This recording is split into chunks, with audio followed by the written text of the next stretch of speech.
the risks that are necessary to be a social entrepreneur, to be an entrepreneur who starts a company, or some combination of the two, are the same. Because if you want to introduce massive change in a market or in society, you have to do things that challenge the way that people act.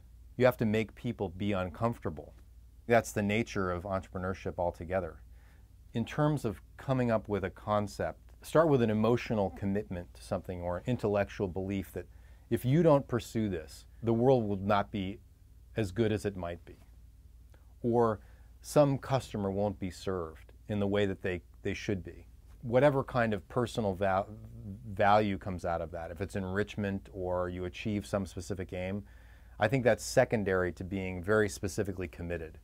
And usually the people who I know who are monomaniacal about doing something are much more likely to be successful than people who are merely concerned with trying to become rich. So Fundally Counset is a venture and it's a brand. It started about 2 years ago. I was in Africa working on an ethos project and met young men who were armed with assault weapons and started to think about the implications of that.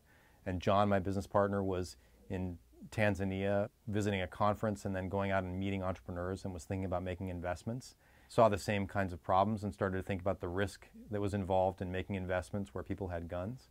And so the two of us started talking about that, and we decided that we would try to do something that was transformative, and that conversation evolved into Foundry 47. And what we do is take AK-47s from war zones in Africa, we transform the material into raw steel, and then we partner with exceptional designers to make jewelry and watches and accessories that are sold at the top end of each of those markets. And then funding that's generated from those is then invested in weapon destruction and youth leadership programs back in Africa.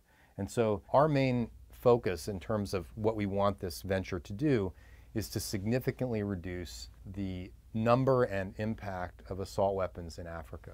That probably doesn't begin with a number as a target, but it begins with a mindset and sort of thinking about what do you have to get people to start feeling and thinking and doing to move in the direction of saying there should be a target.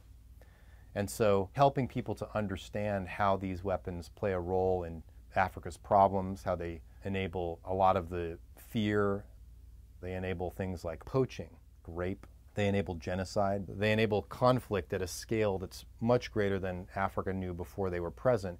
And I think if we can draw down some of the numbers and demonstrate that it's possible and show people what kind of difference it makes in someone's life, that weapons are being removed, then we can start to attract interest from other funders, from other NGOs, from international organizations, and ultimately from governments who will see this as a way of facilitating stability and ultimately higher economic activity. Ethos Water and Fundally Counset, they challenge people in very specific ways. They challenge thinking, they challenge people who are on lots of different points of political and economic perspectives, and trying to do something that's revolutionary or that will be significantly disruptive to the way that people think and act and purchase doesn't begin with an idea that immediately is accepted. It wouldn't make any sense if it did.